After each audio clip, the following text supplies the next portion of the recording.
Hello, and welcome back to my Fire Emblem 8 0% Growths Reverse Recruitment LTC. I'm Osfey, and today we're going to be looking at Chapter 15. After having a short break with Chapter 14, we're back with another big route map. However, this one functions quite differently from Chapter 13. First of all, it's a desert map, and if you aren't familiar with desert maps, they tend to have a lot of hidden treasure that you can pick up by performing actions on certain tiles, and so, you know, a portion of this strategy for this map is going to be dedicated to picking up a few items in particular, because a lot of the items we get can be pretty helpful in upcoming clears. The biggest difference between this chapter and the last route map is how the actual maps play out. So with Chapter 13, it was more about kind of just getting to the enemies. The enemy quality wasn't super high. Even the boss Selena was pretty trivial to take out. She's pretty frail and gets weighed down a bunch by bolting. In comparison, the two bosses that we have to take out are much more difficult to deal with.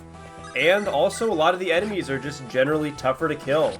There's some promoted enemies, some rangers and a paladin, and a lot of bulky wyvern riders. So much more of the strategy here revolves around actually getting our stronger combat units to these enemies and taking them out efficiently. We do a neat little tech here, so we want to get Ross up by Kalak's group, and we also want to send our null replacement Vanessa up there as well.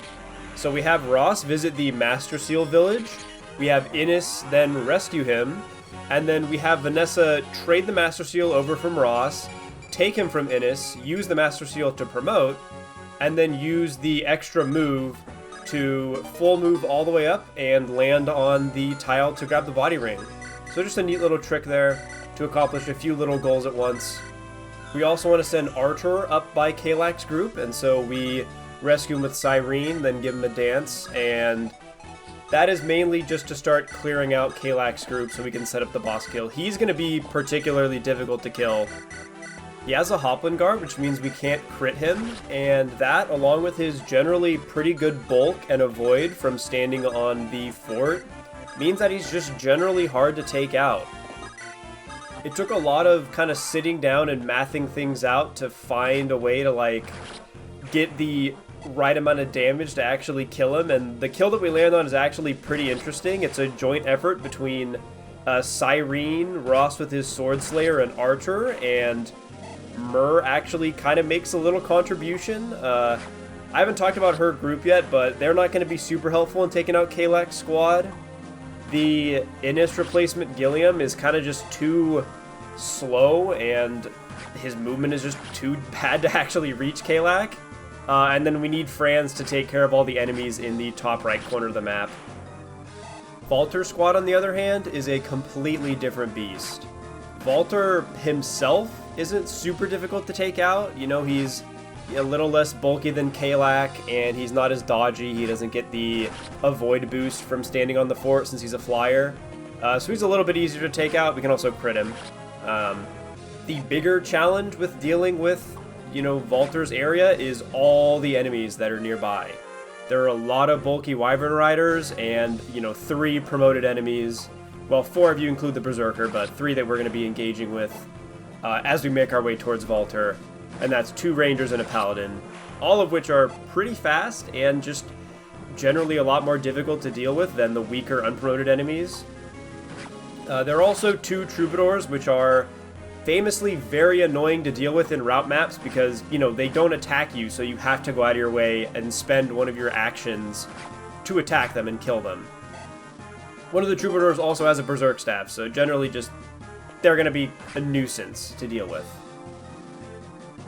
So yeah, dealing with Valter's group in general is just going to prove to be a lot more involved and complex just because the higher, you know, enemy density and enemy quality. It just means it's much more of a collaborative effort between all of our units. Oh, and what's this? Myrrh visiting a shop mid-map? That's kind of weird. That's kind of quirky. I wonder if that'll have any significance later on. Interesting. But yeah, we're just trying to set things up here so we can take out most of, if not the rest of, Kalak's squad in the upcoming enemy phase, so we can focus on, you know, just killing Kalak next turn. The shamans in particular can be quite annoying. If you're not careful, they can trigger heal AI and just dip, so we don't want that to happen. We're also going to be doing some AI manipulation with this bottom group to try to take out most of the enemies in the bottom squad on this next enemy phase. The first part of this AI manip is going to be healing Amelia, funnily enough. Units that are under 20 HP get like a higher targeting priority with AI, and so by healing Amelia past that threshold, we lower her odds of being targeted. We would ideally want most, if not all, of the enemies to target Natasha. She's going to be seeing a pretty sketchy enemy phase, and is another reason why it was important that we gave her the Dracoshield not last chapter, for chapter 13. Because we're going to be doing a lot of AI manip with her. We want her to get low on HP, and since she has high avoid, we're going to be doing a lot of dodge tanking on the upcoming 2 enemy phases. It should go without saying, but we want her to be targeted over, you know, pretty much any of our other units, which is, again, why we healed up Amelia past the threshold, since she has just a much better time, you know, doubling and one-rounding enemies on the counter. She's just going to be, once again, cementing her GOAT status before, you know, we get warped and she inevitably, unfortunately, becomes a staff bot. The upper group faces a much more reliable enemy phase, except for Franz needing to dodge that Berserker. Vanessa pretty easily takes out a couple of the shamans with her javelin, and then using the Lunatome that the last shaman dropped, she convoy swaps to an Axe Reaver, which just gives her a better time taking out the Myrmidon and Fighter. It does mean that one of the shamans is still going to be alive, since she's now unable to counter him, but we can take him out on the next turn, it's not a big deal. And now we are at the shaky Natasha dodge tanking arc. Fortunately, most of the Wyvern Riders are relatively inaccurate. They all have steel lances or javelins, which are somewhat inaccurate weapons. The scary thing is the Paladin that has a silver lance, which is much more accurate and would absolutely kill her if it landed. So that dodge in particular, she needed to definitely pull off. But you know, she's Natasha, she's a champ. She fucking kills it, as always.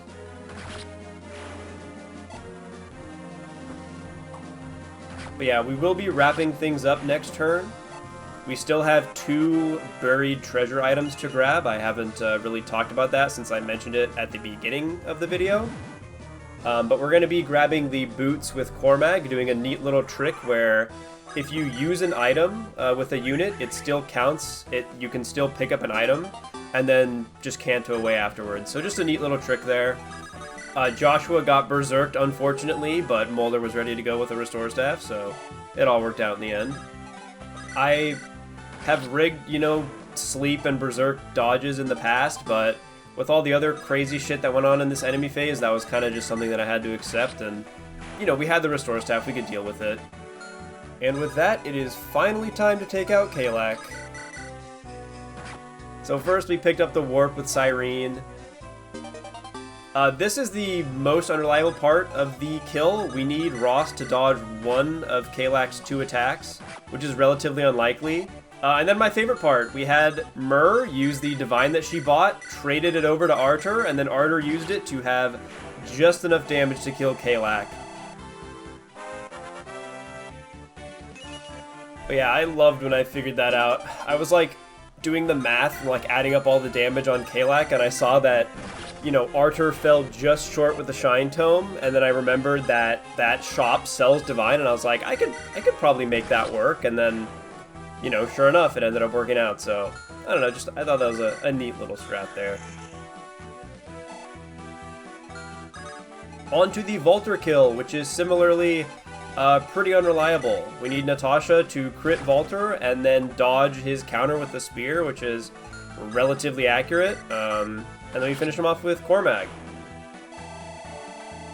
But yeah, that is mostly going to wrap things up. We still have some loose ends, a few more enemies to take out, and of course, one more very sketchy enemy phase for Natasha. it's kind of her last hurrah, you know, like I mentioned, now that we have Warp, she's going to inevitably become a staff bot, and so this is kind of her last hurrah. She's still going to be instrumental to a lot of clears, but just, you know, in a different way. She's not really going to be contributing to combat anymore, unfortunately. But it was great while it lasted. But yeah, this looks like a sketchy enemy phase for Franz, but as you can see, he can afford to tank both of those attacks. Natasha, on the other hand, does need to dodge every single attack. Of note is that Eclipse Shaman that has the option to attack people from 10 range when they can't counter. Since Natasha's so low, he still chooses to attack her with Luna, and that lets her, you know, counter and kill him instead of, you know, not being able to counter on an Eclipse attack. But yeah, that's chapter 15 in 3 turns. Peace.